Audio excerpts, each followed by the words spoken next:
Et merci de vous joindre à nous pour ce premier panel de ce colloque dans l'après-midi vers la résilience démocratique, l'ère de la post-vérité.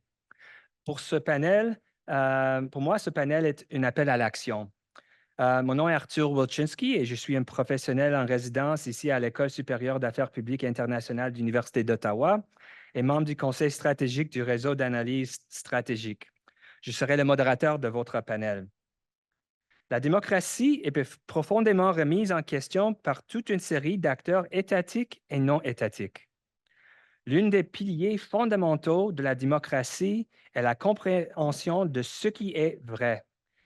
Il est impossible pour les citoyens de s'engager dans un contrôle efficace des institutions qui les gouvernent s'il n'y a pas de consensus sur ce qui est vrai. Les politiques basées sur les preuves données probantes est impossible si on ne connaît pas l'efficacité des institutions publiques. Les experts, les académiciens, les cadres officiels sont systématiquement entrés. On suit l'interférence des et nous reconnaissons plusieurs défis auxquels font face nos pays. Nous disposons d'un excellent groupe d'experts qui nous aideront à aborder ce sujet difficile. Ils nous aideront à réfléchir à certaines réponses possibles, voire à des solutions, à ces défis et à renforcer la résilience face à ces dynamiques politiques et sociales.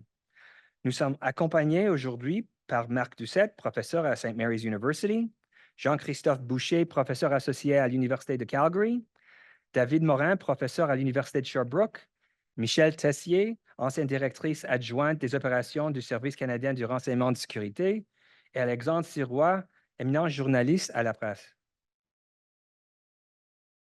Chacun de nos panélistes vont parler jusqu'à 10 minutes. Nous aurons ensuite l'occasion d'une courte conversation, ensuite des questions. Ensuite, nous tournerons vers vous pour vous pouvez poser des questions. Au cours des dernières années, nous avons eu une érosion sérieuse de la confiance envers les institutions.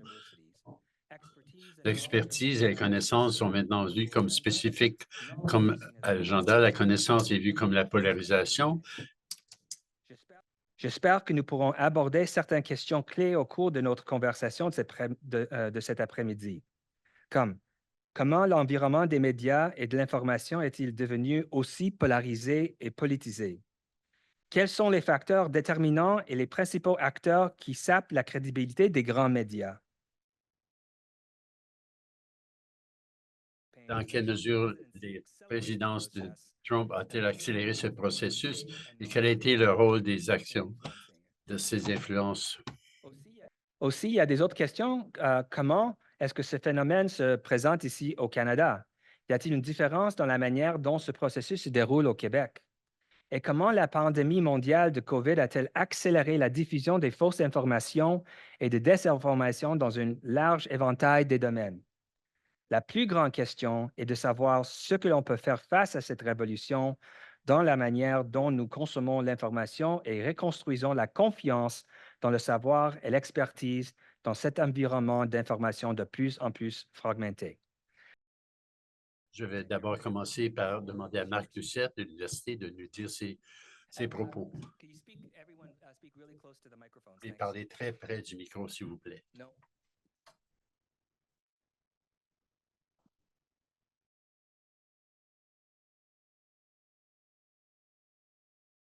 J'ai le privilège et l'honneur de passer en premier après le lunch. J'ai l'impression peut-être qu'on voudrait tous prendre une sieste au lieu de continuer avec notre discussion cet après-midi. Mais en tout cas, on va continuer. Je voulais remercier les organisateurs pour m'avoir invité. Je vais continuer principalement en anglais parce que mes propos sont tirés d'un texte que j'ai rédigé en anglais, mais qui en même temps s'inspire d'auteurs français. En voulant traduire mes commentaires hier soir, je me suis aperçu que la traduction était un peu trop lourde. Et donc, j'ai décidé d'abandonner et profiter du match des Oilers contre les Stars et de regarder les Oilers battre les Stars. Donc, cette question vers une résilience démocratique. Ça soulève la question, qu'est-ce qui fait qu'une démocratie est résiliente? pour explorer cette question et pour nous aventurer dans une réponse, je vais couvrir 3 points pour nous aider. Premièrement, 2 diapos.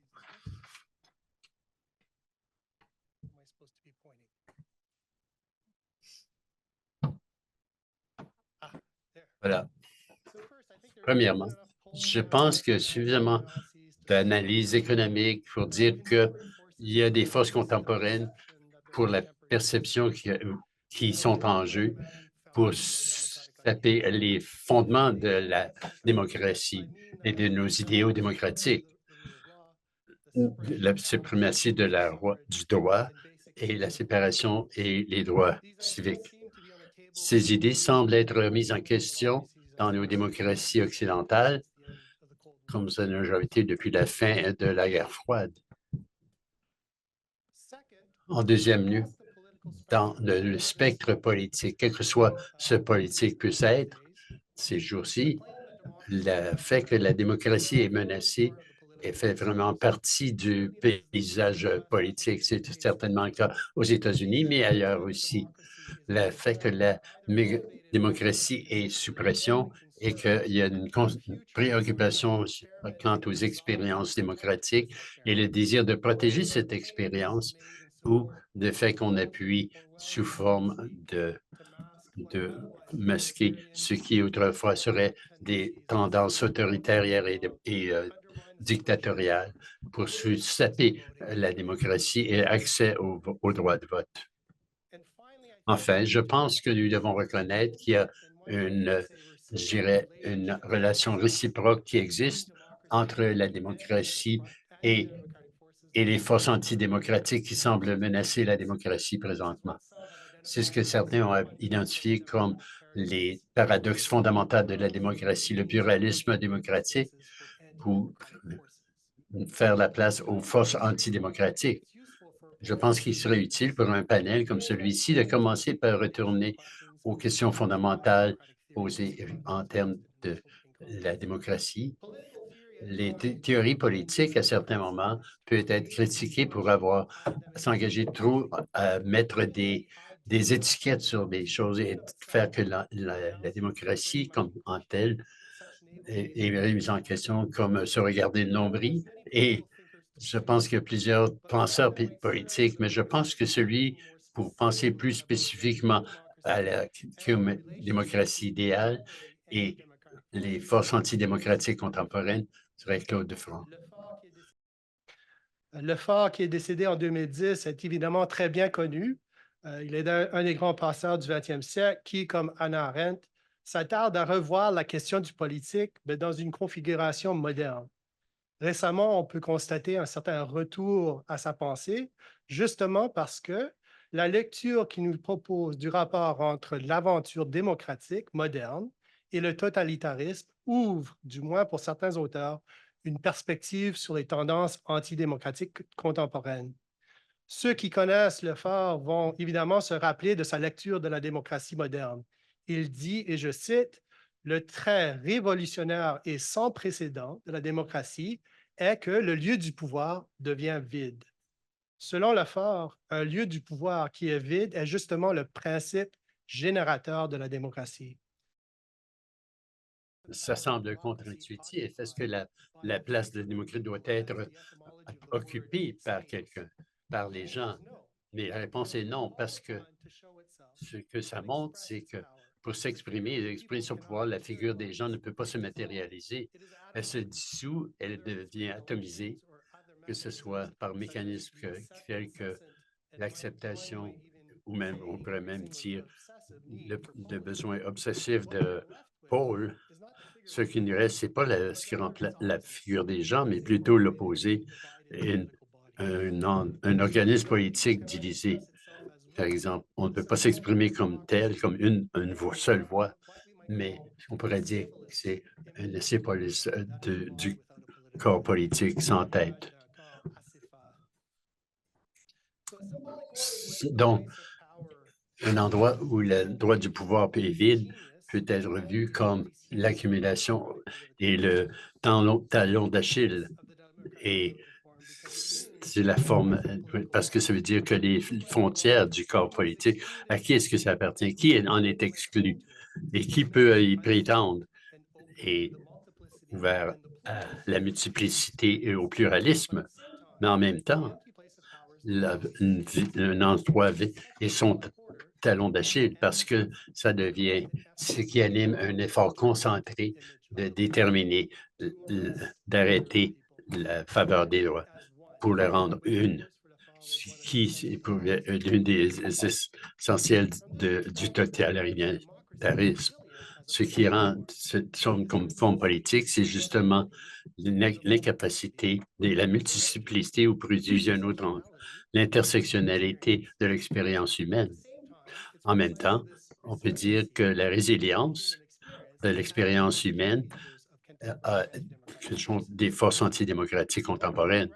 Ce qu'on peut reconnaître à l'heure actuelle, c'est que comment cette image sans tête d'un corps politique joue un rôle dans la crise démocratique et ce qui anime les forces antidémocratiques.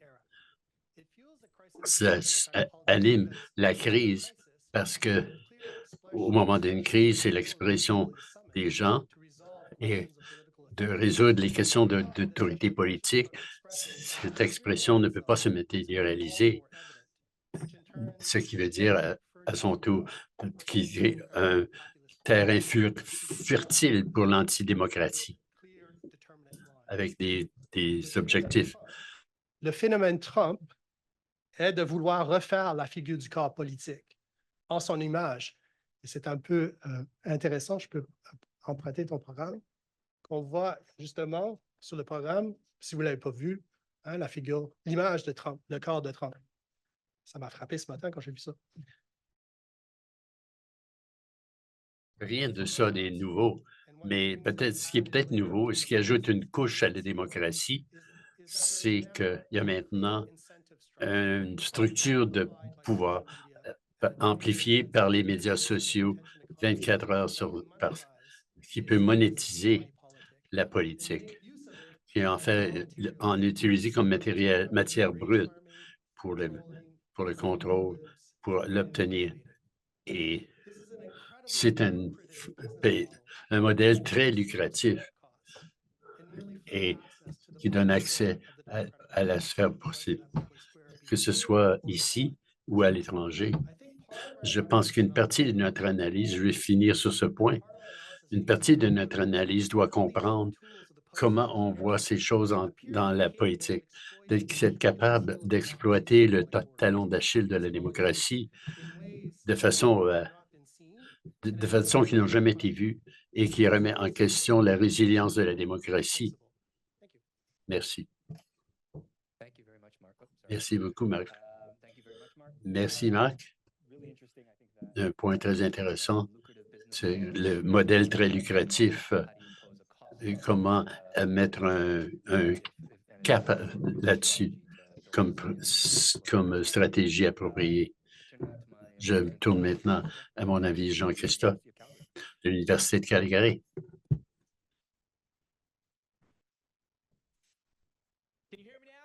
Vous pouvez m'entendre?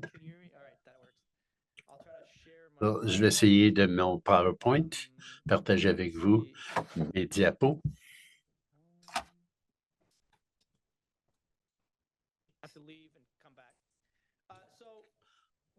Bon, ce que mon collègue vient de couvrir, c'est vraiment la question des interférences de l'étranger. Et je pense qu'il a posé la bonne question. Qu'est-ce serait augmenter la résilience et quels sont les facteurs associés à la vulnérabilité des informations étrangères? Quand on pense à nos acteurs de l'extérieur qui essaient d'utiliser et de façonner l'information, on doit commencer à penser à des dispersions comme opportunités. D'une certaine façon, c'est peu coûteux et au faible risque et coût élevé de pousser les intérêts canadiens. Et comme Arthur disait, comment mesurer le coût de l'interférence extérieure et comment ces forces extérieures interviennent. Et je pense que nous devrions le faire par une prémisse où cette désinformation est une opportunité. On peut utiliser la criminologie pour expliquer ce que c'est ce crime. Et en criminologie, il y a un modèle qui dit que pour avoir un crime, on a besoin de 3 conditions. On a d'abord un acteur, les Iraniens, les Russes, ou des acteurs qui trouvent facile d'utiliser l'information pour promouvoir leur propre agenda. Vous avez besoin d'un manque de gardiens. On doit avoir un environnement où il n'y a pas d'autorité en place qui pour s'efforcer de contrer, de promouvoir l'espace et de défendre cet espace. Enfin, on doit avoir un public vulnérable. On a besoin d'une victime. Pour qu'il y ait un crime, on doit avoir un acteur, une victime et pas de protection pour limiter les choses.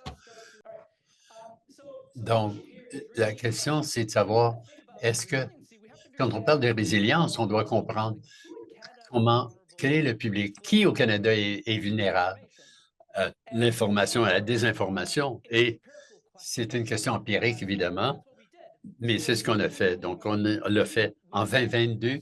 On a fait un sondage pour tenter de mesurer quelle partie de la population était vulnérable à la désinformation. Donc, c'est un sondage, à peu près 2500 personnes canadiennes, basé sur une population basée sur le recensement. Ça a été fait par Nanotree Research. Et ce qu'on voulait faire, c'est mesurer comment les gens étaient susceptibles à la mésinformation. On a posé 16 questions, 4 questions sur COVID, ensuite sur la guerre Ukraine-Russie, sur le changement climatique, ensuite la liberté. Et les gens devaient indiquer jusqu'à mesure c'était exact, ces déclarations étaient. Donc, on n'était pas à mesurer si ça avait la vérité ou non, ou s'il était en mesure de l'exprimer, mais c'était de dire dans la désinformation, mais la plupart d'entre nous ont la capacité d'exprimer un doute sur certains points. Quelle est la meilleure équipe?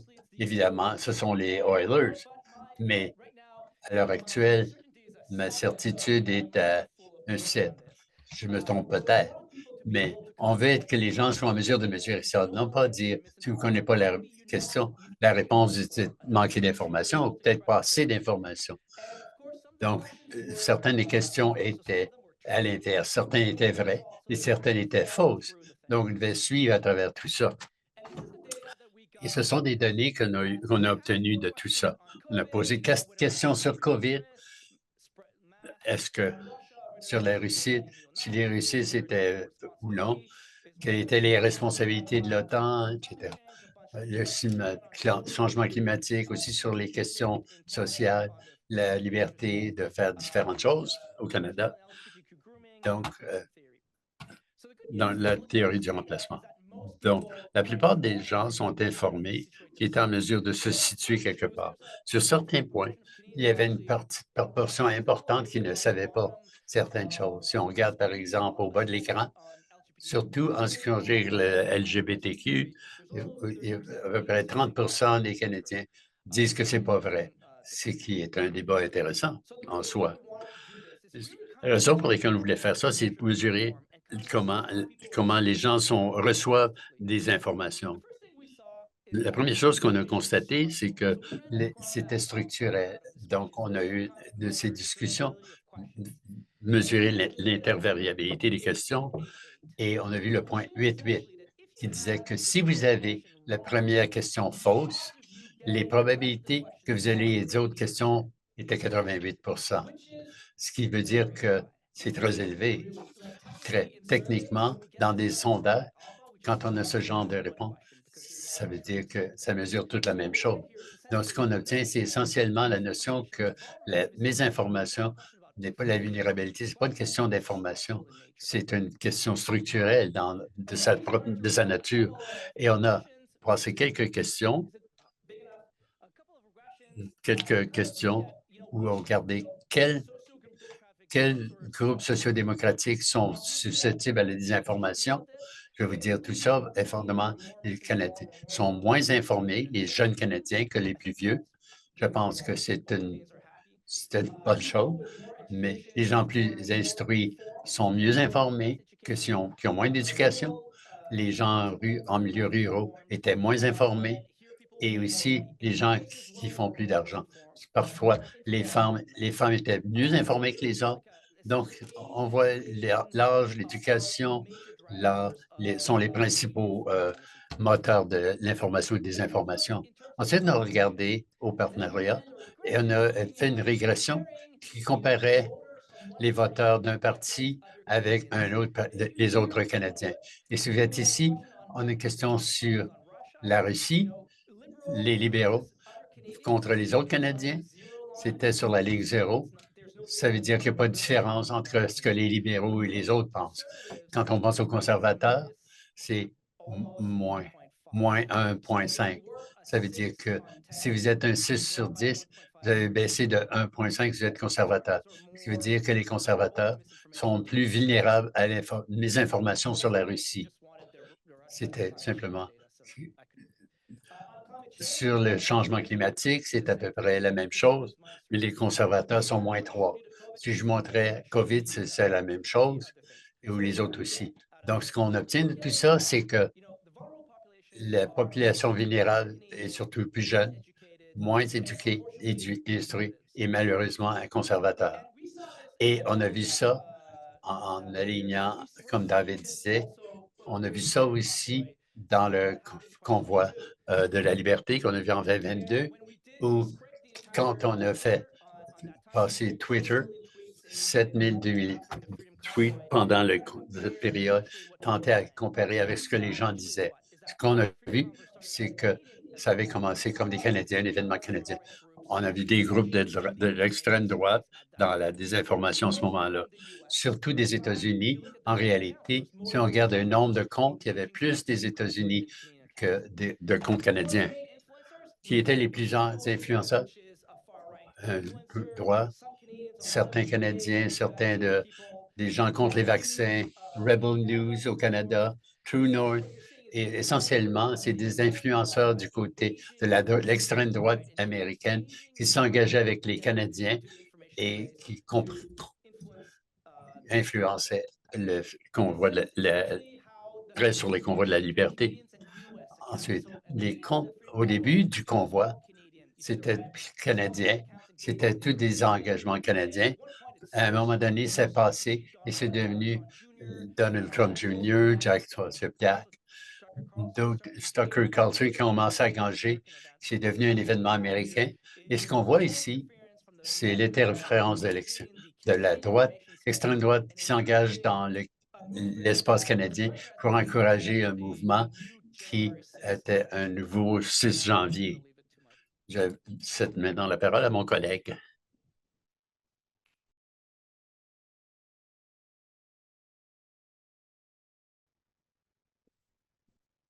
Merci beaucoup, Jean-Christophe, d'avoir mis la table à ce que je vais dire maintenant. Merci beaucoup à nos collègues du réseau d'analyse stratégique pour l'invitation, à l'organisation et au tech, parce que je suis arrivé avec une présentation assez last minute.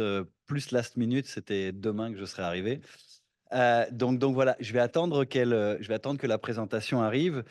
L'idée ici est de faire un peu de pouce sur ce que Jean-Christophe vient de dire. Moi, je vais vous parler de l'écosystème de droite réactionnaire et de ce que le SCRS a appelé le mouvement liberté. La thèse principale de la présentation ici, ou en tout cas l'hypothèse ou la problématique, appelez ça comme vous voulez, c'est de réfléchir à l'impact de la conversation aux États-Unis, de la conversation de la droite réactionnaire au Canada. Donc ça, la première partie de ma présentation va simplement revenir sur ce que nous, on observe depuis la pandémie. Et la deuxième partie, c'est de la poésie. On va faire ensemble de la prospective et puis on va essayer de réfléchir à, OK, advenant l'élection présidentielle américaine, qu'est-ce qui peut se passer? Et puis là, on a le droit de rêver, on a le droit de penser à ce qu'on veut, on a le droit de faire des scénarios les plus fous. Souvent, les scénarios les plus fous sont moins fous que les scénarios qui se produisent dans la réalité. Donc simplement, le schéma de gauche vous montre ce que nous, on observe depuis la pandémie, c'est-à-dire la configuration d'un écosystème réactionnaire de droite qui rassemble à la fois l'extrême droite classique, celle qu'on voyait avant la pandémie, les mouvements anti-gouvernementaux ou anti-autorités, type libertarien et plus, auxquels, évidemment, pendant la pandémie, se sont ajoutés l'alterscience, qu'on revoit un peu reprendre sa place maintenant, la droite religieuse. Alors aux États-Unis, ça prend évidemment un sens très différent de celui qu'il a au Canada, et puis finalement les groupes masculinistes. Donc c'est cet écosystème-là dont j'aimerais vous parler pendant 30 secondes. Donc qu'est-ce que nous, on voit depuis la pandémie et le convoi de la liberté? Plutôt que de parler à leur place, on va leur donner la parole. The man set to be the next Prime Minister of Canada is saying the same things as me because it's real things going on. There's a global awakening and a global resistance to this. So they're going to start killing at least 10,000 people a year in Canada as this globalist test. They're calling the pig farm Canada's Epstein Island, and Trudeau is getting more and more associated with it. It's his horrific treatment of his own people during the COVID years. The whole trucker convoy, I think. On the truckers at this late stage is so bizarre. So you're saying Canadians got pissed by the picking on the truckers with forced injections? Not just that. But what if tyranny arrived right next door? What would that look like? Here's a first look at what we found.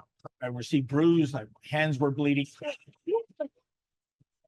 The greatest danger of all would be to do nothing. Are you Canadian? Of course I am. Are you part of the opposition? Are you I don't know how to phrase that. commies with the press? We got to know where this man stands. Were you non-biased? Reason I go back and give my bank account information to Trudeau.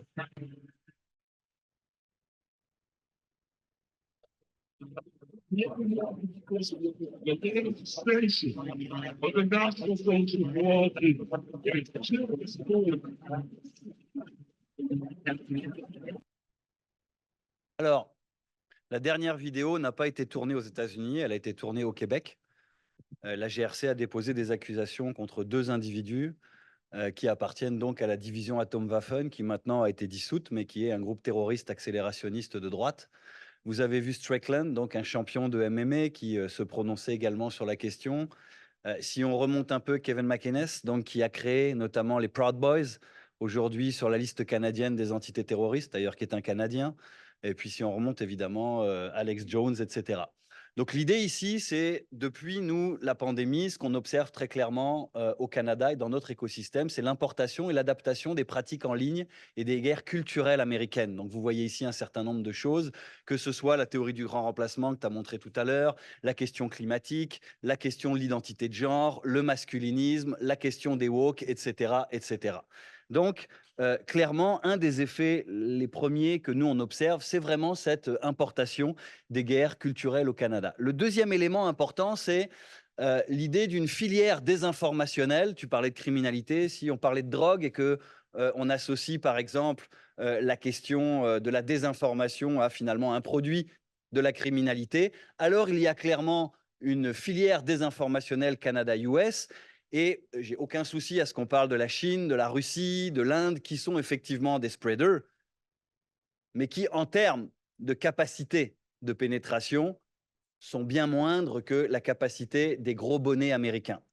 Donc je pense qu'il est temps qu'on réalise ça aussi, que les big spreaders, et ça n'enlève rien aux autres qui font le travail aussi, mais les États-Unis, on en parle beaucoup moins, alors que effectivement, ils sont extrêmement présents.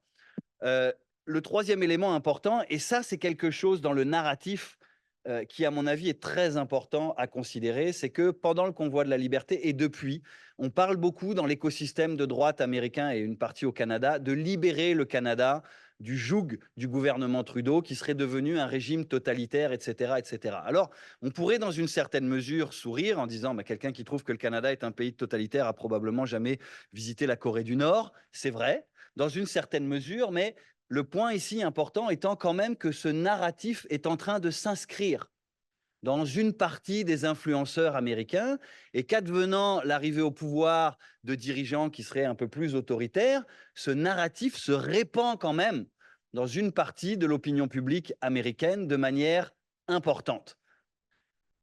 L'autre point important, évidemment, c'est qu'on a constaté de manière plus accrue dans les derniers temps, pas seulement un narratif général sur le Canada, mais une volonté également sur le plan qualitatif de s'ingérer dans la politique canadienne. Vous avez ici évidemment Alex Jones qui parle de M. Poilievre comme d'un candidat intéressant, mais vous avez évidemment Tucker Carlson qui rencontre la première ministre de l'Alberta, donc avec Jordan Peterson et avec Conrad Black, donc une belle photo de famille où il ne manque que Dracula. Et donc, évidemment, ici, si vous voulez, ça montre quand même qu'il y a une intention, je ne fais pas de politique ici, hein, qu'il y a une intention importante de la part de certains leaders américains vraiment de s'ingérer dans la politique canadienne.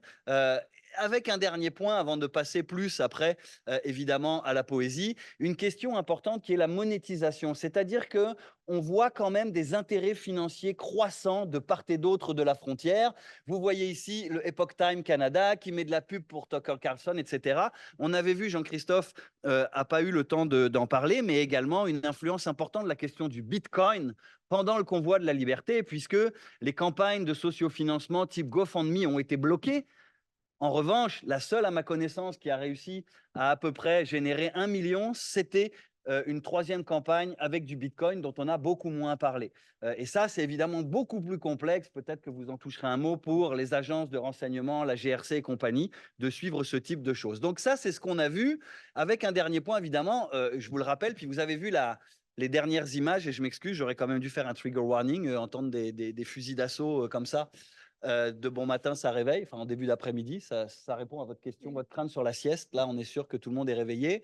Donc, sur la montée de l'extrémisme de droite dans l'espace occidental depuis une décennie, c'est une nouvelle vague de terrorisme qui s'est ouverte. Elle est clairement d'extrême droite. Vous voyez le schéma global à gauche qui montre une augmentation sur une période de 50 ans de 250%, enfin non, pardon, d'une augmentation de 250% sur les dernières années, qui s'est ouvert évidemment avec l'attentat sur l'île d'Utoya et qui est passé après depuis par Charleston, Munich, Christchurch et j'en passe. Donc on a cet élément-là important. Aux États-Unis, vous le voyez, c'est ce qui est en bleu foncé, une augmentation considérable des incidents terroristes d'extrême droite. Donc évidemment, ce nexus extrémiste violent, nous on le voit ici au Canada. Vous avez vu la vidéo d'Atomwaffen, vous avez le caporal Matthews qui a essayé de rejoindre il y a quelques années maintenant le groupe Acceleration X de Base aux États-Unis. On a eu des Québécois dans Unite the Right. On a eu effectivement l'attentat de la mosquée de Québec avec un individu qui s'abreuvait beaucoup justement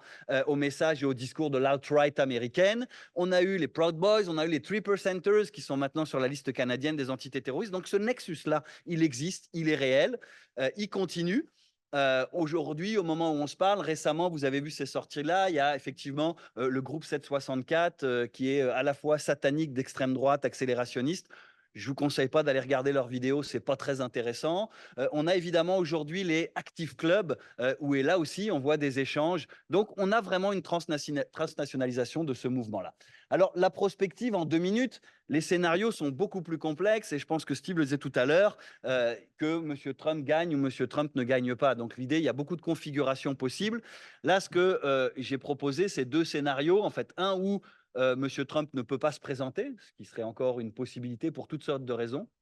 Il peut être en prison, il peut se casser une jambe, tomber par une fenêtre, ou M. Trump est réélu, auquel cas on a un autre scénario. Donc, dans ces 2 scénarios, à mon avis, ce qu'on peut anticiper, c'est que dans les 2 cas, l'alt-right américaine et le Canada vont se poursuivre sur le modèle actuel, en ligne et hors ligne. Il va donc y avoir une croissance. Le Canada va devenir une conversation toujours plus importante dans l'écosystème américain en ligne et hors ligne. Quoi qu'il arrive, les groupes et l'extrémisme violent risquent d'être en croissance. Ça, c'est quelque chose que les agences de sécurité disent depuis plusieurs années, comme nous du reste. une polarisation accrue sur les débats de société. On peut penser évidemment que la pénétration accrue des discours de l'alt-right américaine au Canada va évidemment pas régler la question des polarisations qui sont en croissance ici. Je dirais ici un élément important va être évidemment la question de la responsabilité que nos dirigeants et nos dirigeantes politiques prennent par rapport à ces débats de société, ces guerres culturelles. C'est évidemment un point important et un trigger important. Le dernier élément, dans les deux cas, à mon avis, ingérence dans la vie politique et les prochaines élections canadiennes. Je répète, et les prochaines élections canadiennes, c'est une évidence qu'il va y avoir des tentatives. Le scénario 2, et ce sera mon dernier point, c'est celui où M. Trump est élu à la présidence. Là, et à mon avis, la Commission, à l'heure actuelle, quand elle distingue l'ingérence étrangère étatique ou qu'elle limite l'ingérence étrangère à la question étatique en faisant fi de la question des entités non étatiques, etc., c'est une erreur qui ne correspond pas à ce que nous, on observe sur le terrain. La plupart des tentatives d'ingérence ne sont pas forcément directement reliées à un gouvernement. Elles peuvent passer par des proxys, elles peuvent passer par des entités non étatiques, elles peuvent passer par des influenceurs qui sont sympathiques à un gouvernement sans nécessairement prendre leurs ordres de ce gouvernement en question. C'est ce qu'on voit au niveau de l'alt-right américaine. Donc la question ici, évidemment, va être celle du lien entre M. Trump et éventuellement des influenceurs de l'alt-right qu'ils soutiennent clairement. Donc, qu'est-ce qu'on va faire? Est-ce que si ces gens-là se font le relais du discours de M. Trump, on est dans un cas d'ingérence directe? Je pose la question, je n'ai pas de réponse à ça. Le deuxième élément, évidemment, à regarder, là, je vous ai pris 3 points. En fait, il y en aurait eu beaucoup d'autres, mais on est limité par le temps. Et puis peut-être que ça va générer chez vous aussi d'autres possibilités de scénarios intéressantes. La question, évidemment, de l'immigration. M. Trump a dit, le premier jour où je suis élu, je fais 3 choses. Drill, baby, drill. J'amnistie les patriotes américains du 6 janvier et finalement, je commence le renvoi immigration de masse des États-Unis. Que M. Trump le fasse ou non, simplement le fait qu'il dise qu'il va évidemment renvoyer des immigrants de masse, comme il avait fait pour le Muslim ban, risque de générer dans la population ou ces communautés-là aux États-Unis une inquiétude majeure qui fait qu'ils vont probablement pour une partie d'entre eux essayer d'arriver au Canada. Le gouvernement fédéral a des scénarios assez intéressants qui vont de quelques centaines de milliers de personnes à quelques millions de personnes potentiellement à la frontière canadienne. Qu'est-ce que ça va faire dans un contexte où la conversation au Canada et au Québec sur l'immigration est déjà complexe?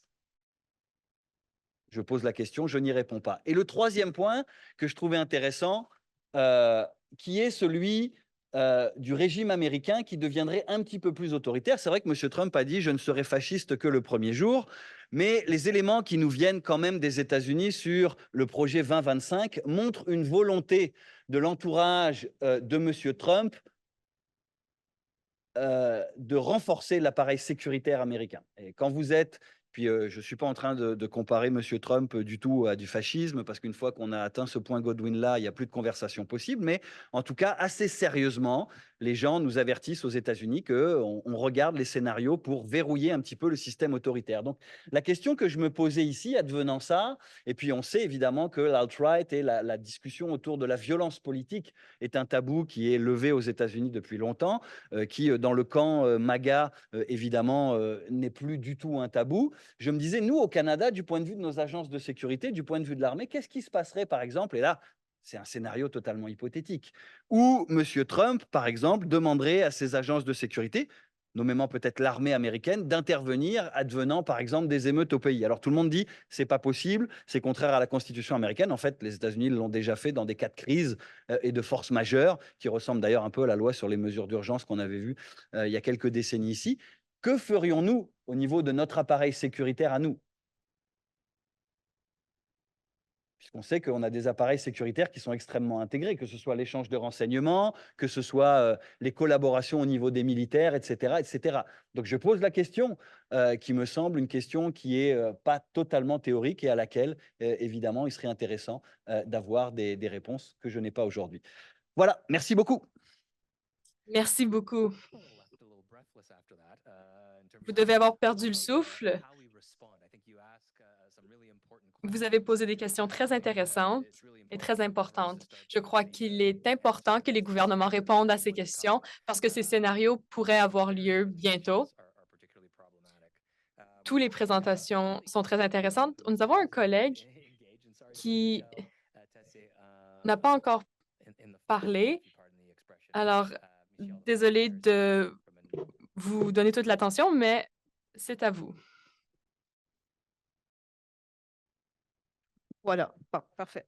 Donc, bonjour, je me sens toujours, j'ai pas de PowerPoint en bonne espionne. Je peux tout nier après quand je quitte la pièce.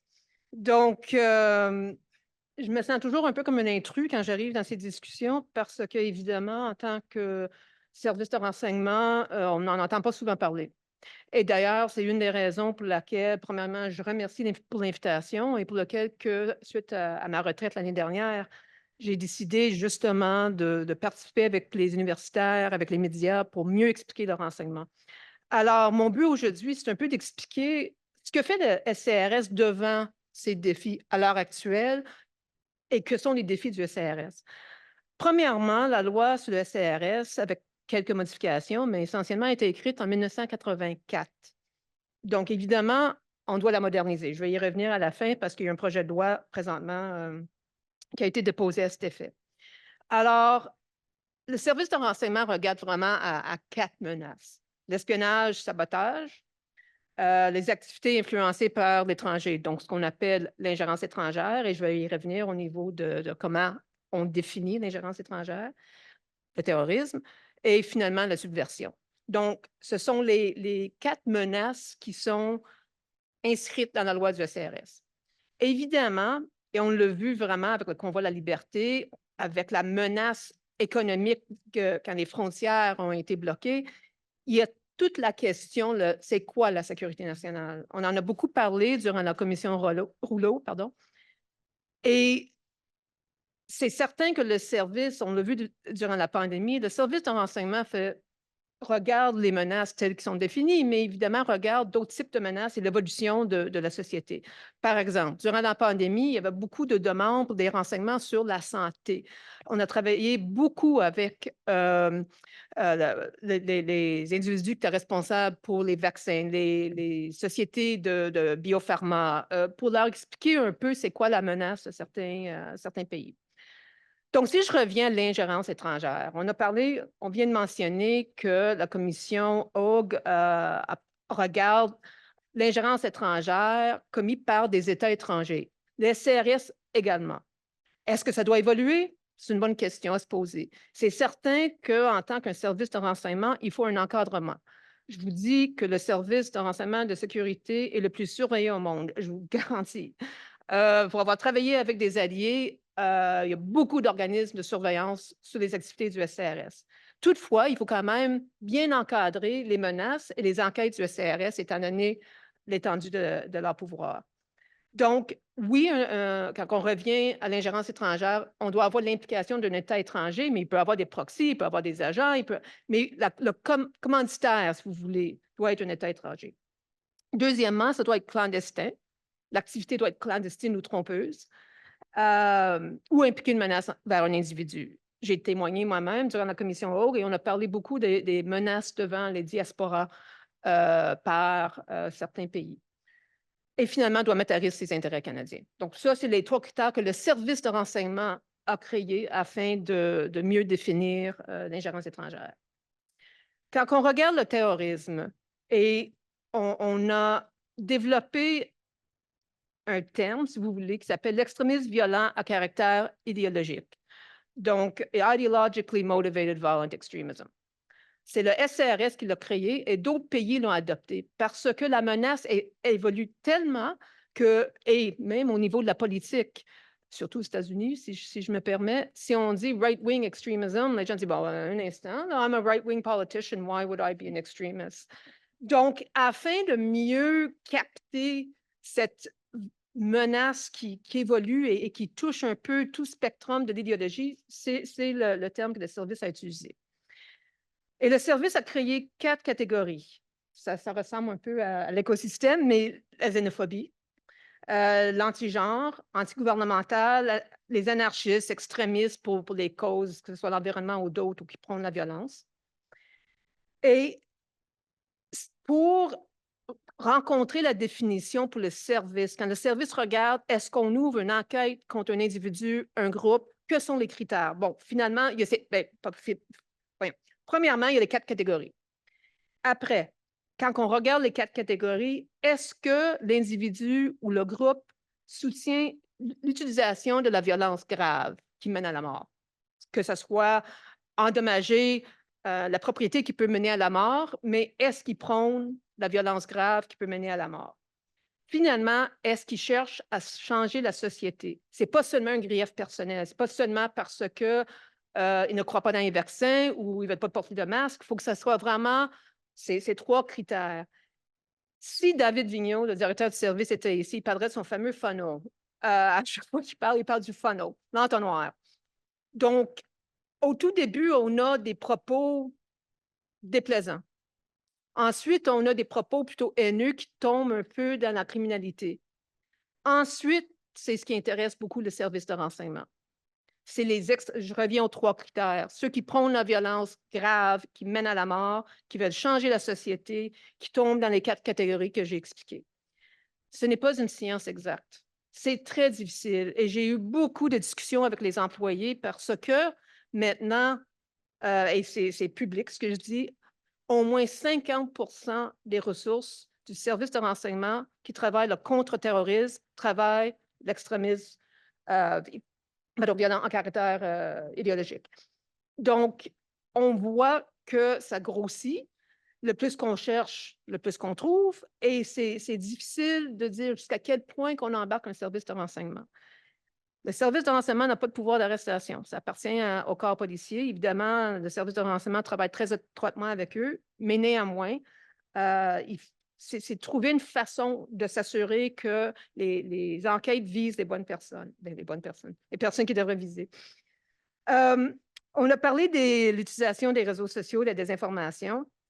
On l'a vu avec le convoi de la liberté. En soi, et c'est écrit dans la loi sur le CRS n'a pas le droit d'enquêter sur des manifestations légitimes, pacifiques et autres. Toutefois, le service sait très bien que ce genre de mouvance est utilisé pour le recrutement, la radicalisation des groupes extrémistes. On l'a vu, on le sait. Alors, c'est là le danger. Ce n'est pas quelqu'un qui croit sincèrement que les vaccins sont néfastes pour leur santé. C'est vraiment que les extrémistes vont se servir de ça pour communiquer leur message et recruter des gens. Et derrière tout ça aussi, il y a les États étrangers, l'influence étrangère.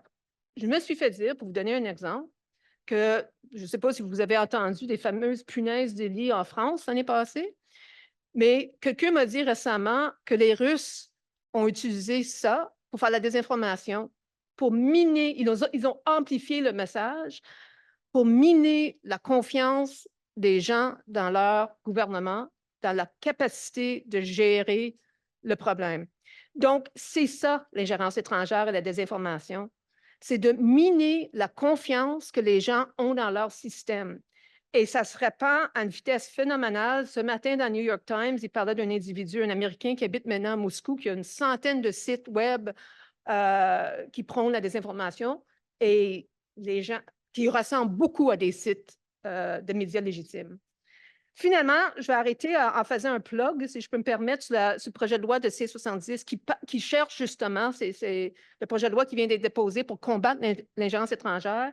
Mais entre autres, ils veulent moderniser la loi sur le CRS, donner plus de pouvoir au CRS, toujours avec un encadrement, parce que la loi n'a vraiment pas beaucoup changé depuis 1984. Et ce n'est pas seulement l'ingérence étrangère, c'est la capacité de facilement aller chercher les informations. On a parlé du financement tout à l'heure. Ça peut être très lourd pour le service de renseignement à l'heure actuelle, d'aller chercher les pouvoirs dont ils ont besoin pour aller enquêter. C'est qu'aujourd'hui est une technique moderne qui peut représenter une menace contre la sécurité du Canada. Parce qu'à l'époque que la loi a été écrite, il n'y avait pas de Bitcoin, il y avait des téléphones branchés au mur. Donc, le monde a changé et puis c'est important qu'on puisse s'assurer que nos agences ont les outils qu'il faut. Donc, je vais m'arrêter ici. Merci. Merci beaucoup, Michel. Je pense que ce sont des questions importantes vis-à-vis le projet de loi. Une des questions que moi, j'en ai, est-ce que c'est assez pour vraiment adresser les menaces qu'on fait face? Et est-ce qu'on a les outils vraiment au niveau de société pour adresser toutes les menaces que vous venez d'identifier? Notre dernier présentateur, c'est M. Alexandre Sirois, éminent journaliste. Après, la parole est à vous. Ça fonctionne. Alors, merci beaucoup. Je suis le deuxième intrus, moi aussi, puisque je suis le journaliste, effectivement, sur le panel. Mais merci donc d'avoir invité un journaliste, fait appel à un journaliste pour parler de désinformation. Et je vais offrir donc mon point de vue de journaliste qui s'intéresse à la désinformation depuis de nombreuses années et qui est confronté, on est souvent en première loge, nous, des tentatives de désinformation. Et je séparais ma présentation en 3 constats. Le premier étant, pour donner un peu de perspective, en fait, que, évidemment, la désinformation, je ne vous apprends rien, chez nos voisins du Sud, aux États-Unis, n'a pas commencé avec Donald Trump. Je n'ai qu'à prononcer le mot Watergate. Et je vous dirais, moi, que j'ai vraiment pris conscience de l'existence de la désinformation qui se pratiquait à partir des États-Unis. Dans les années 90, tout à l'heure, je rencontrais quelqu'un qui était à l'Université Laval et moi, j'ai fait l'UQAM et l'Université Laval et on a abondamment parlé de désinformation. Et un des exemples qu'on utilisait le plus à l'époque, c'était la guerre du Golfe. Donc, pendant la première guerre du Golfe, de nombreux journalistes ont eu l'impression, ils avaient couvert le conflit, et ils ont eu l'impression d'être manipulés par l'État, en fait, de ne pas pouvoir dire tout ce qu'ils voulaient, écrire tout ce qu'ils voulaient, puisque l'information était disséminée au compte-gouttes. Et ce fut aussi l'époque d'un scandale, en fait, qu'on a beaucoup étudié, toujours en lien avec cette guerre. C'était, vous avez peut-être déjà entendu parler de ça, mais l'époque, en fait, le scandale des couveuses au Koweït. Donc, question de mousser un peu les intentions guerrières. On avait, ça se passait au Congrès américain, et on prétendait que c'était une infirmière. Elle se présente et elle dit, moi, j'étais au Koweït, j'ai vu des forces, des militaires irakiens rentrer dans une pouponnière, prendre les bébés et les laisser mourir sur le sol. Tout ça était faux. On a su beaucoup plus tard, après l'invasion, que c'était une opération de désinformation conçue par une firme de relations publiques. Alors, donc, la désinformation existait à l'époque. Elle existait aussi lorsque j'étais correspondant américain. J'ai été correspondant pour la presse de 2003 à 2006. Les années vont vous dire quelque chose. C'était donc la guerre en Irak, cette fois de George W. Bush. Et donc, l'administration américaine a désinformé la population américaine et le reste du monde au grand complet aussi, pour justifier son intervention. La menace a été exagérée. Vous vous rappelez que même celui qu'on jugeait un des plus intègres de l'administration, Colin Powell, s'est retrouvé aux Nations unies avec sa fiole d'anthrax. Et on a cherché en vain donc les armes de destruction massive. Il n'y en avait pas. Deuxième constat, la désinformation, donc, chez nos voisins du Sud, n'est pas née avec Donald Trump, mais elle a très certainement pris de l'ampleur à cause de Donald Trump. Et on a le mot post-vérité dans notre panel d'aujourd'hui. Je vous rappelle la définition selon le dictionnaire Oxford, circonstances dans lesquelles les faits ont moins d'influence sur l'opinion publique que ceux qui font appel à l'émotion, que les faits qui font appel à l'émotion aux croyances personnelles. Le mot post-vérité a été choisi mot de l'année en 2016 par le dictionnaire Oxford, 2016, année de l'élection de Donald Trump, année du Brexit aussi. Et donc, on est effectivement entré dans une ère à peu près vers l'époque où Donald Trump est devenu président des États-Unis, où on a commencé à se dire que les émotions et la croyance comptent plus que les faits. Quand on est journaliste et qu'on est mis face à un tel constat, ben, ça bouscule, évidemment, là. Et on s'est rendu compte donc que la désinformation, lorsque Trump était à la Maison-Blanche, a été instrumentalisée par le président et les républicains MAGA, comme on les surnomme maintenant, Make America Great Again. Et je reviens à... Je n'étais pas au courant donc des punaises de lit et c'est une anecdote fantastique. Ça me fait penser, je voulais vous parler du rapport du procureur indépendant Robert Mueller sur l'ingérence russe dans l'élection américaine de 2016, donc plusieurs années avant les punaises de lit.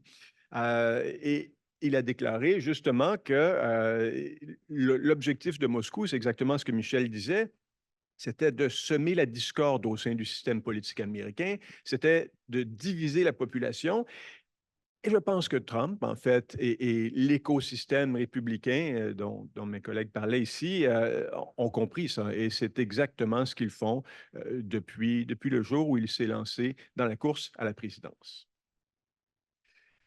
Mais troisième constat, pour un peu en parallèle de ce que David disait, la désinformation, troisième constat, c'est une prédiction. La désinformation chez nos voisins du Sud va s'accentuer encore davantage si Trump revient à la Maison-Blanche, que ce soit par lui ou par l'écosystème donc conservateur, l'écosystème de droite dont on vous a si bien indiqué les travers.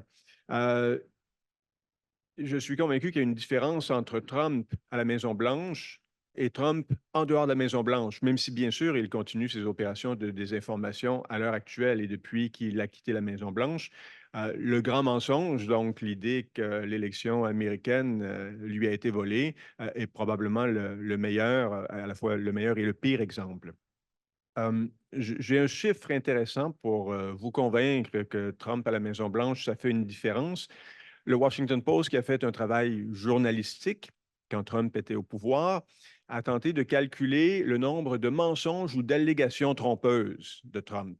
Et à tous les jours, il fait ça tous les jours. Et en 4 ans, selon leurs calculs, ça représente 30 573 mensonges ou allégations trompeuses. C'est quelque chose. Ça veut dire 21 par jour, 21 mensonges. Et ce que je trouve intéressant là-dedans aussi, c'est que plus les jours passaient, plus les années passaient et plus il mentait. Donc, si on veut penser à qu'est-ce qui pourrait se passer, lors de sa première année au pouvoir, sa moyenne de mensonges était de 6 par jour. Et lors de sa dernière année au pouvoir, elle était de 39 mensonges ou allégations trompeuses par jour. Donc, il y a vraiment eu une évolution pour le pire à la Maison-Blanche. Bon, évidemment, tout ça est stimulé et diffusé par l'écosystème conservateur de droite dont on a parlé, par aussi, quelqu'un parlait tout à l'heure de l'aspect lucratif de la chose, les réseaux sociaux, ben, ça marche avec l'engagement et contrairement aux journalistes, et je prêche pour ma paroisse, où l'intérêt public est au cœur de notre travail, ben, ce n'est pas le cas des réseaux sociaux. Et j'ouvre une toute petite porte et on voudra probablement en parler au cours du panel. Il y a l'intelligence artificielle. Et ça aussi, ça va changer la donne. L'article dont Michel parlait tout à l'heure à la une, c'est une coïncidence, à la une du New York Times ce matin. Et si vous vous intéressez à la désinformation, allez le lire. Donc, ce désinformateur professionnel, à mon sens, et c'est ce que l'article révélait, ne pourrait pas faire ce qu'il fait aujourd'hui, n'eût été des progrès de l'intelligence artificielle. Grâce à ChatGPT, il crée du texte, il est depuis, je pense, si je me souviens bien, depuis septembre dernier, ces mensonges ou sa désinformation a atteint, je pense, 39 millions de personnes. Donc, le New York Times disait qu'il a été en mesure d'atteindre à peu près, en tout cas, le travail de désinformation qu'il a fait tout seul est comparable au travail de l'information, au travail des informations de tous les trolls russes qui ont travaillé à l'époque de 2016, donc qui ont été, dont le travail a été scruté par Robert Mueller. Alors, voilà, c'est un peu ce que je voulais vous dire. Avec Trump, ce sera pire, mais avec ou sans Trump, la vérité continue d'être en danger. Et quand la vérité est en danger, ben, la démocratie, bien sûr, l'est aussi. Merci beaucoup. Combien d'entre vous se sentent vraiment positifs maintenant après toute cette chose?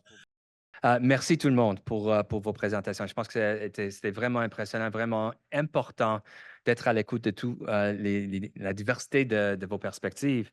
Avant de passer à l'auditoire pour des questions, les gens veulent poser des questions et les formuler probablement rapidement. Une des questions que le panel devait parler, c'était de comment bâtir cette résilience. Et si j'ai entendu comment les problèmes sont et comment ils sont nouveaux aussi à certains moments, ou comment c'était utilisé dans le passé, ça a été fait.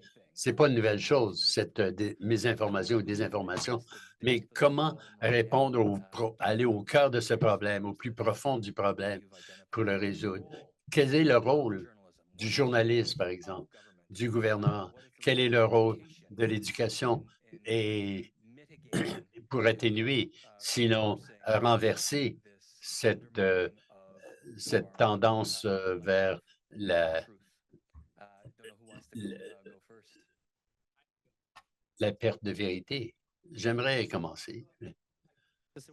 Oui, ça fonctionne. Donc, je pense que une des choses qu'on semble voir dans les données, c'est que les gens qui sont plus instruits ont moins tendance à être mal informés, pas parce qu'ils sont plus intelligents ou quoi que ce soit, mais je pense qu'ils s'expriment sur la certitude. Quand on regarde les données, c'est que quelqu'un qui a 8 ou un 6 ou un 7, donc je pense que la pensée critique fait vraiment partie de ce partie du cerveau, c'est d'être capable de se prononcer, dire je ne sais pas vraiment. Et je pense que c'est vrai, mais je ne mettrai pas l'argent là-dessus. Donc, il y a cette question vague. Mais quand on écoute la droite, l'extrême droite, les gens qui sont des idéologies, ce n'est pas vraiment l'incertitude. C'est clair que pour eux, c'est mauvais, que c'est vraiment un environnement noir et blanc, ce qui n'est pas vrai en général. Et l'autre partie, c'est que si on parle une des choses qu'on sait maintenant dans cette recherche c'est que toute la recherche l'ont démontré, et une certaine recherche qui disait que ça fonctionnait, ça ne fonctionne pas pendant longtemps. Et dans certains cas, quand on regarde comment on veut vérifier les faits, on les entranche plus profondément dans leur vue. Donc, ils s'embourrent dans leur propre façon de voir. Donc, on doit vérifier, ça ne fonctionne pas. On doit mettre l'accent sur préparer et être là avant et annoncer nos valeurs et défendre notre démocratie et pourquoi nous faisons ce que nous faisons. Et on doit être là en première ligne. Si on veut vraiment commencer, on ne peut pas le faire avant. Donc, je pense que la mésinformation, quels sont les facteurs? On sait ce qu'ils veulent et on devrait surveiller ce qu'ils font et les étudier de plus près. On sait ce que les Russes veulent faire, ou les Chinois ou les Iraniens, et quelles sont les populations vulnérables. Nous savons qui elles sont. Donc, nous savons que certaines communautés sont plus vulnérables. On sait aussi que les conservateurs sont plus faibles en désinformation russe. Par exemple, les députés dans ma province me demandent de faire des tables rondes dans leur circonscription pour parler de la Russie parce qu'ils voient ça comme une façon d'inoculer les gens contre cette chose. Et c'est d'aller de l'avant et d'être proactif pour réduire la mésinformation. Ça coûte, ça réduit les coûts, la monétisation. Donc, ces trois choses, je pense que quand on met 33 de notre argent va dans chacune de ces choses, peut-être dans 3 ans, on aura changé complètement l'environnement.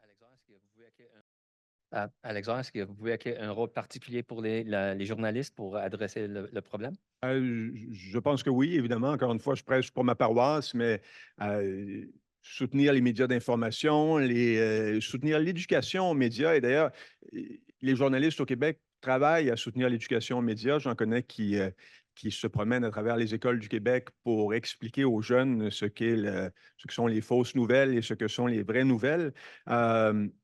Développement du sens critique chez les jeunes, donc.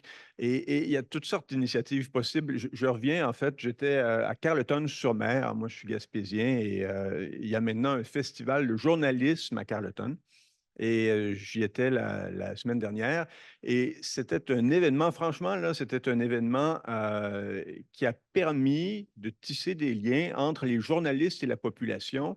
Et je me disais que ce genre d'événement-là, ce genre de manifestation-là est un plus pour lutter contre la désinformation. Et on n'est pas les seuls, les journalistes, à l'avoir compris, parce qu'il y avait même le juge en chef de la Cour suprême qui s'est déplacé à Carleton pour venir, lui, parler de son rôle. Et donc, pour lui aussi, tisser un lien, un peu comme il l'avait fait, je pense que c'est à Winnipeg que la Cour suprême s'était déplacée il y a quelques années.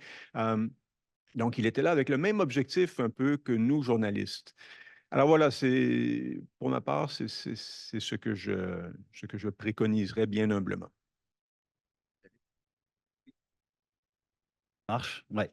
C'est une bonne question, celle de la résilience. Je pense qu'il faut se rappeler que le Canada a des facteurs de protection spécifiques qui le distinguent de la société américaine. C'est la première chose. Le Canada a une société globalement moins polarisée, en tout cas historiquement. Le Canada a des responsables politiques plus responsables. Et je pense que ça, c'est un point très, très important qu'il faut souligner. Les États-Unis ont un historique de désinformation, mais la plupart des gouvernements américains successifs ont toujours été des gouvernements démocrates au sens de on soutient la démocratie et si l'intérêt national des États-Unis est en question, OK, on peut mentir, mais on soutient quand même une forme de démocratie. C'est pas la première fois dans l'histoire des États-Unis, mais là, on a vraiment un discours illibéral. Et donc, je pense qu'à partir du moment où le discours désinformationnel sort d'une sphère ou d'un écosystème radical pour arriver dans le débat public, que le discours qui est soutenu est un discours illibéral qui est relayé soit par des médias mainstream, soit par des responsables politiques, alors là, on a un plus gros problème.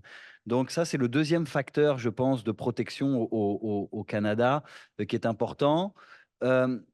Cela dit, et c'est mon deuxième point, un élément fondamental qui me semble aujourd'hui évident, c'est qu'il vaut mieux ne rien faire que de jouer les apprentis sorciers. Et on a beaucoup de programmes qui sont assez peu évalués en prévention de la radicalisation et de l'extrémisme violent, où on essaye des choses, où on va dans telle école, dans telle autre, pour s'apercevoir que finalement nos interventions sont contre-productives, que parfois elles enveniment le problème. Et je pense à l'heure actuelle, un des éléments fondamentaux, c'est écouter les griefs qui sont derrière ces discours illibéraux. Donc, c'est important évidemment de travailler sur l'éducation aux médias, l'hygiène numérique, la pensée critique, etc. Mais est-ce qu'on peut faire face à certains des griefs qui sont portés par les marges de la société, qui sont de moins en moins des marges et qui s'invitent de plus en plus bruyamment dans l'espace public et dont les discours sont finalement sinon normalisé, au moins banalisé. Regardez la question du grand remplacement, qui était un tabou absolu il y a quelques années dans l'espace occidental, qui aujourd'hui, quand vous parlez de grand remplacement, vous êtes presque rendu mainstream. Et mon dernier point, et je cède la parole à mes collègues, là, il est beaucoup moins optimiste. C'est que peut-être que quoi qu'on fasse, on n'empêchera pas le cours de l'histoire. Peut-être que certaines de nos compatriotes dans d'autres sociétés, dans la nôtre, veulent vivre leur moment illibéral, veulent vivre leur moment autoritaire. Les experts que nous sommes ont toujours été très bons pour voir un phénomène venir, éventuellement lui donner des explications. Ils ont toujours été moins bons pour l'empêcher. Si vous reprenez le cours de l'histoire récente du dernier siècle écoulé, les régimes autoritaires, les régimes fascistes, on les voyait venir. J'ai vu il n'y a pas très longtemps sur Radio-Canada comment M. Mussolini a pris le pouvoir, est monté au pouvoir, etc. Il y avait quand même des choses qui étaient là. Puis là, je ne veux pas refaire encore enfin, ça fait 2 fois que je prononce le mot fascisme aujourd'hui, mais mon point étant ici que peut-être qu'il va falloir ça aille plus mal avant d'aller mieux. Je vais maintenant passer à la salle si vous avez des questions. La deuxième table.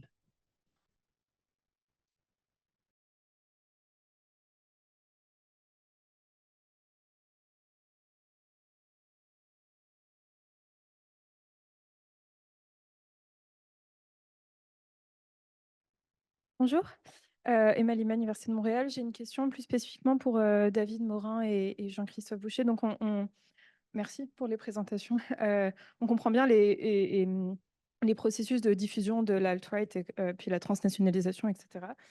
Mais en fait, je me demandais, au-delà peut-être des reconfigurations partisanes, est-ce que vous pourriez dresser une typologie peut-être plus exhaustive des effets de cette transnationalisation, des effets sur la qualité de vie, la démocratie, peut-être au-delà du système partisan?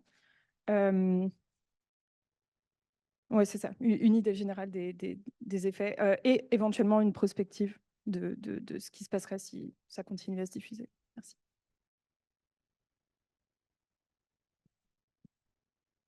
Oui, peut-être on peut prendre 2 questions en même temps. You had a question also? Yeah.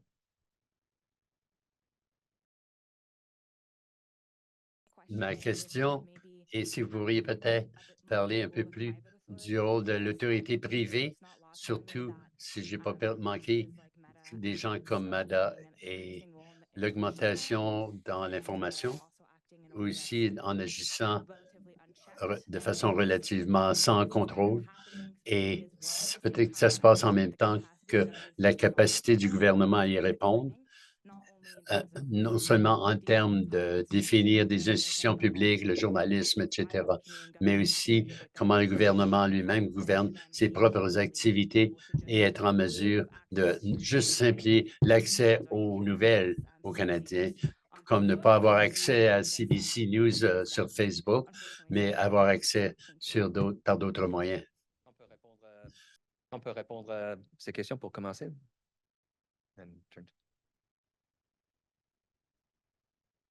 À la première, en tout cas, une typologie des effets, c'est intéressant. Moi, j'en vois 2 ou 3. Évidemment, les plus importants dans cette montée des discours extrémistes. Le premier, on n'en a pas tellement parlé en fait, mais ça accroît beaucoup et puis ici tout à l'heure, vous y avez touché un peu, la question de la baisse de la confiance dans les institutions. Et ça, c'est intéressant parce est-ce que finalement c'est un facteur déclencheur? Est-ce que finalement il y a une boucle ici de rétroaction? Est-ce que c'est parce que j'ai pas confiance dans les institutions, que je ne crois pas au discours officiel et que donc j'adhère à la désinformation? Et en adhérant à la désinformation, j'ai évidemment encore moins confiance dans les institutions.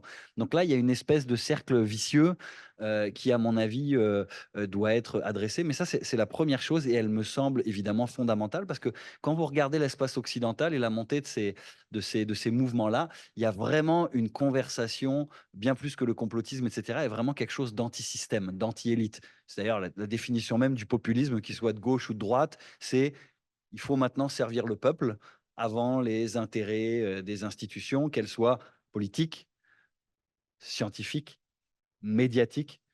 Et là, on mange tous des claques, hein, à plus ou moins fortes. Pour les médias et le gouvernement, elles sont très fortes. Pour les académiques, elles sont un peu moins fortes, mais on les mange aussi. Donc ça, c'est la première chose. La deuxième chose, évidemment, que je vois comme effet extrêmement préjudiciable, c'est l'accroissement fort des polarisations sociales. Et je trouve que c'est intéressant de le voir comme ça, c'est-à-dire qu'en fait, plutôt que de dire, bon, la montée de l'extrême droite, etc., c'est la montée, en fait, si on le regardait de manière écosystémique, la guerre contre le terrorisme et la montée de l'islam radical et du djihadisme avec d'autres facteurs qui peuvent être la crise économique, la crise des migrants, renforcé la montée de l'extrême droite dans l'espace occidental qui elle-même a fait remonter et renaître de ses cendres, par exemple, l'extrême gauche, le mouvement antifasciste, etc., etc. Et donc là, je porte évidemment aucune évaluation normative entre les mouvements, même s'il faut évidemment faire attention à ne pas faire de fausses équivalences entre toutes les formes d'extrémisme. Elles ne se valent pas, même si on rejette la violence, quel que soit son côté. Donc, c'est plutôt cette question de polarisation sociale qui me semble extrêmement préoccupante et le fait que ça détricote finalement la cohésion sociale.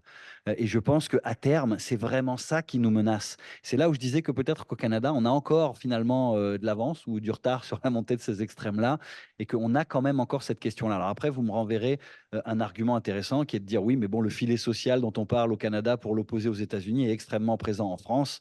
Ça n'empêche pas la France aujourd'hui d'avoir peut-être le Rassemblement national qui est aux portes du pouvoir aux prochaines élections. On verra ce que ça donne. Donc, ces deux éléments-là me semblent parmi les plus importants. Mais c'est une bonne question. On pourrait faire une typologie comme ça. Si vous avez des idées, n'hésitez pas à nous écrire. On pourra la bâtir ensemble.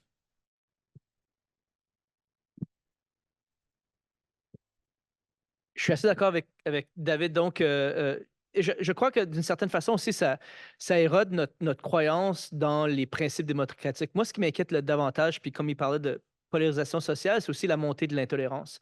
Tolérance de l'autre, les communautés LGBTQ, les communautés marginalisées. Et ça, les démocraties sont basées sur un principe, à tout le moins les démocraties libérales, qu'on va protéger les minorités contre les velléités de la majorité. Et l'impression que j'ai dans beaucoup de ces discours-là, c'est l'inverse, c'est-à-dire que lentement mais sûrement, on donne plus d'importance aux majorités et c'est les minorités qui en payent le prix. Et contrairement à David, je suis moins optimiste pour le Canada parce que le Canada est construit sur un accord des minorités qui est fragile entre les francophones et les anglophones, entre les communautés autochtones et non autochtones, entre les nouveaux immigrants et non. Et c'est assez facile rapidement de non. Merci. Le tissu social canadien. Et il n'y a pas un argument de melting pot à l'américaine, c'est-à-dire que nous, on a décidé de créer la Constitution en disant, ben, tous ces gens-là vont accepter de garder leur identité nationale très spécifique. Et ça, c'est ce qui m'inquiète davantage. Et je le vois dans la montée de l'illibéralisme, c'est aussi toute cette attaque justement aux minorités. Je le vois dans ma province sur les communautés LGBTQ où maintenant on a très rapidement des discours haineux qui se font contre ces communautés-là de façon ouverte. Là. Maintenant, à Calgary, par exemple, toutes les bars queer, généralement, il y a des manifestations qui se font devant les bars queer le vendredi soir. Fait que les gens de ces communautés-là vont sortir en boîte et là, ils se font alpaguer par vous êtes des sinful, tout ça. Puis il y a comme un élément là-dedans où la démocratie permet de protéger la liberté d'expression, mais cette liberté d'expression-là, maintenant, elle est utilisée pour vraiment véhiculer son intolérance envers les autres. Puis ça m'agace beaucoup, beaucoup. Puis on n'a pas le moyen de.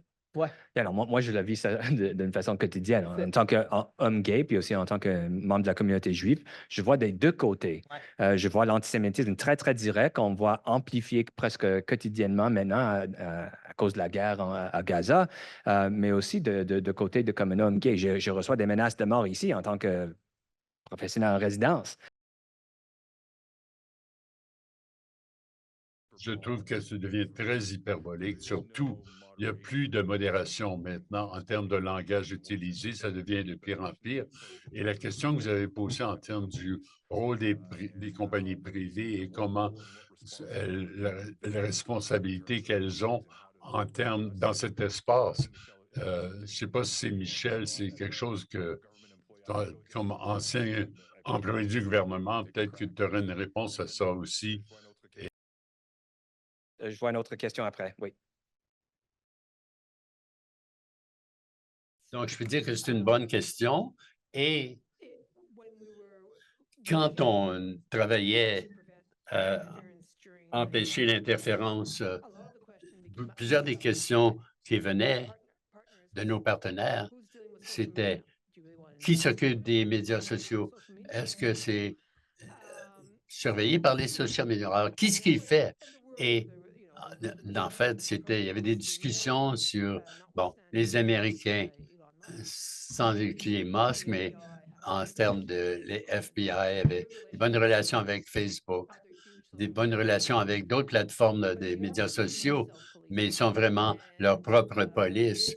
Et c'est un problème en termes de services d'intelligence, du renseignement, de donner les bons pouvoirs, mais ces pouvoirs devraient gérer ce que les gens mettent sur les pages de médias sociaux. Donc, c'est une bonne question parce que qu'est-ce qu'on fait? On a vu, par exemple, des tentatives d'arnacher les médias sociaux. Ça n'a pas très bien fonctionné au Canada. Ça semble mieux fonctionner aux États-Unis. Je ne suis pas vraiment au courant de tout ça, mais il me semble que je veux juste parler dans la perspective des services de renseignement, plus de transparence en termes de voici ce qui est vrai, voici ce qui est faux. Le Canada n'a pas une culture du renseignement et essayer dans ce service comme C6, d'avoir plus de travailler sur les services, mais aussi accepter et sortir plutôt que de seulement pousser. Parce qu'à certains moments, il doit y avoir une voix qui dit « Voici où vous devriez être. Voici ce qui est plus exact. » Mais c'est très difficile comme bataille. Je vois que chaque jour, il essaie d'envoyer un message, quelque chose au sujet de ce qui est faux. Mais c'est un grand défi. Et je pense que c'est une des questions. Comment pouvons-nous faire respecter la liberté d'expression, mais comment pouvons-nous aussi gérer les géants du Web?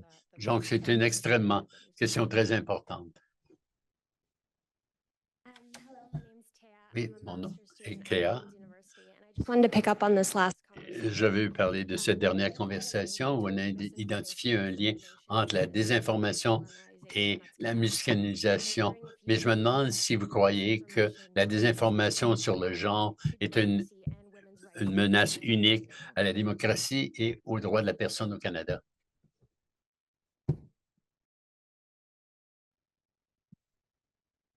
Réponse courte est oui, absolument. Le SCRS a d'ailleurs fait une intervention récemment dans les réseaux, dans les médias pour dire que les chances d'avoir des violences anti-genre, communauté LGBT, etc., étaient extrêmement élevées.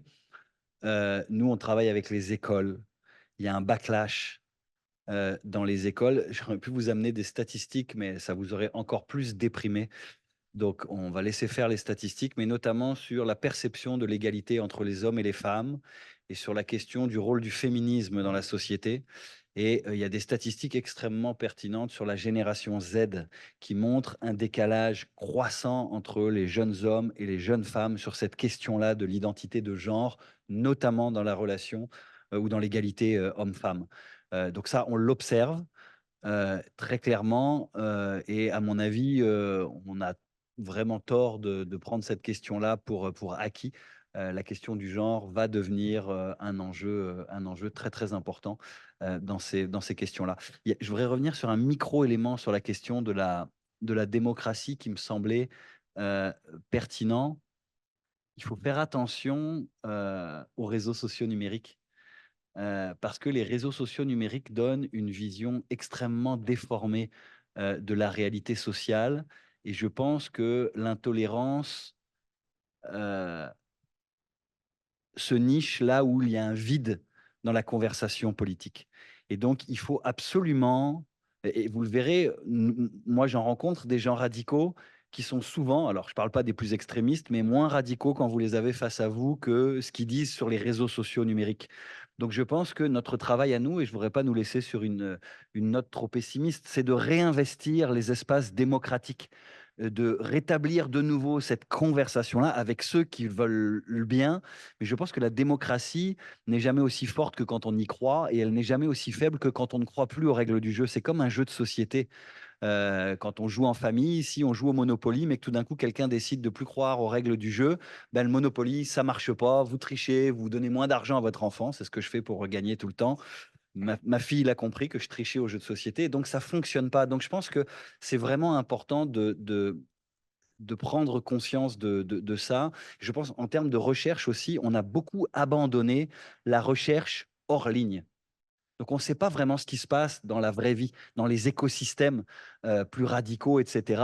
On va sur les réseaux sociaux parce qu'on nous dit d'aller sur les réseaux sociaux, on nous dit c'est la nouvelle réalité. C'est vrai qu'elle l'est dans une certaine mesure, mais encore une fois, je trouve que ce n'est pas forcément tout à fait représentatif. Et je pense que là, peut-être qu'il y a quelque chose et un terrain à réinvestir.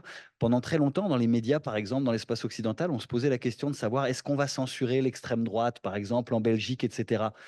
Et on s'est aperçu que quand je vous disais qu'on a joué les apprentis sorciers, on a voulu absolument censurer les discours d'extrême droite, les empêcher de s'exprimer dans les débats publics, etc. Et ça a eu pour effet en fait qu'ils se sont développés avec une capacité extrêmement forte sur les réseaux sociaux numériques. Et aujourd'hui, tout le monde se demande mais comment ça se fait que l'extrême droite, par exemple, sont bien meilleurs que l'extrême gauche sur les réseaux sociaux numériques? C'est parce qu'ils ont investi cet espace-là, parce qu'on leur avait interdit d'autres espaces de conversation démocratique. Donc ici, il y a beaucoup de conversations à avoir, mais je pense qu'il y a quand même des choses qu'il est possible de faire. Et la question vraiment du genre dans les écoles, etc., ça, c'est sûr qu'il faut réinvestir ça, mais de manière intelligente. Je ne suis pas convaincu, par exemple, que de faire des grandes campagnes de sensibilisation, de démoniser Andrew Tate, de démoniser les influenceurs, les coachs de vie, par exemple. On a vu un truc intéressant, là, il y a eu toute une campagne sur les coachs de vie au Québec. Je ne sais pas si vous avez vu cette vidéo-là, pour ceux qui s'intéressent à ça. 2 coachs, je ne vais pas les citer ici, qui expliquaient que dans un couple, c'est important de faire signer une lettre de consentement à sa conjointe pour avoir des relations sexuelles, mais après, on n'a plus besoin de valider ce consentement, ce qui est totalement illégal. Mais les 2 gars ont dit ça. Et là, il y a un humoriste québécois qui a fait une petite capsule pour se moquer. La capsule était drôle, hein, pour se moquer des 2 influenceurs. Sauf que nous, ce qu'on a vu, c'est que tout d'un coup, le nombre de followers de ces 2 influenceurs-là a augmenté de 300% en 48 heures. Alors, c'est sûr qu'il y a des gens comme nous qui se sommes abonnés à leur compte pour dire hey, ça, c'est pas bien. Sauf qu'il y a aussi des gens qui ne savaient pas qui c'était, ces 2 personnes, et qui finalement se sont mis à suivre les comptes. Donc, c'est vrai que c'est le modèle d'affaires, le clash sur les réseaux sociaux numériques, la confrontation. Donc, il faut vraiment faire attention à la façon dont on aborde ces questions-là. Je m'excuse, j'ai pris beaucoup de temps. Je pense aussi que pour la question des plateformes, je pense qu'il y a une différence entre monitorer le contenu et monitorer l'amplification. Ce sont 2 choses différentes. Dans les réseaux sociaux, les gens créent des contenus, il y a une liberté d'expression. Et avec la liberté d'expression, les gens peuvent dire pas mal ce qu'ils veulent. Mais l'amplification, c'est un modèle d'affaires. Ceci signifie qu'il est possible d'avoir des questions sur d'où vient l'argent de Rebel News. Est-ce que c'est de l'argent des États-Unis? Est-ce que c'est de l'argent qui vient de la crypto-monnaie? Mais ce n'est pas illégal d'avoir accès à ces fonds américains ou à cet argent de la crypto-monnaie. Mais il faudrait que les choses soient transparentes. Mais lorsqu'on parle de transparence, on pourrait se rendre compte qu'il y a des comptes russes qui donnent de l'argent alors à Tucker Carlson ou à d'autres comptes comme cela. Alors, je pense qu'on devrait faire la promotion de la transparence. Et présentement, si on est influenceur, on peut se cacher et amplifier n'importe quelle information sans avoir les conséquences.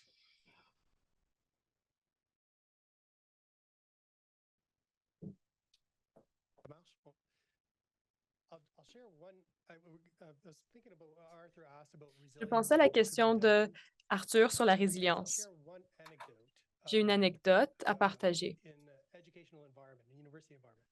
Dans un environnement universitaire, alors que j'ai commencé à enseigner en 96, cela fait maintenant très longtemps, j'enseignais un cours de relations internationales et depuis cette année-là, j'enseigne toujours le même cours, mais c'est un cours toujours un peu différent.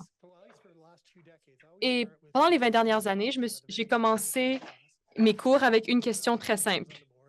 J'écris le nom Relations internationales au bureau et je leur demande de parler avec leurs camarades de classe et je leur demande de me dire de quoi il est question. Ceci me permet de briser la classe et de connaître ce que connaît mon groupe avant le début du cours.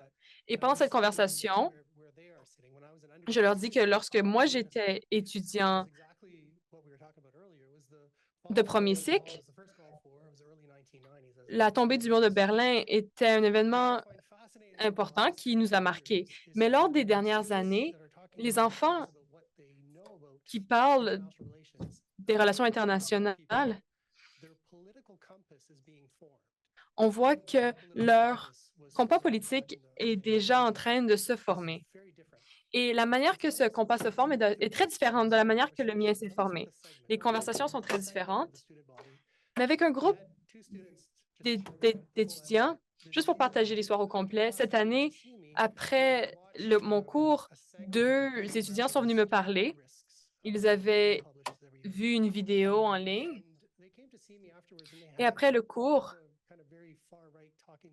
ils m'ont présenté tous les arguments de l'extrême droite en réponse à la fraude russe. Je ne savais pas comment aborder la conversation, comment répondre à leurs arguments. On semblait parler 2 langues complètement différentes. On avait 2 versions de la réalité. Et c'est inquiétant pour moi en tant qu'instructeur. On dirait que ce moment-là est en train de former le compas politique d'une génération au complet et je ne sais pas s'il est possible de changer cette création parce que quand je me retourne vers mon expérience, je n'ai pas l'impression que j'aimerais changer mes valeurs politiques. Mes valeurs politiques sont encore très présentes dans ma vie et je les aime. Alors, comment pouvons-nous créer une résilience alors que nous sommes dans un environnement où les jeunes créent une perspective très différente? Merci à tous les panélistes. Merci aux questions du public. Merci. Merci beaucoup à vous tous. Je sais qu'on prend une petite pause maintenant et je sais qu'on peut continuer les conversations dans le couloir. Merci à tout le monde. Merci tout le monde.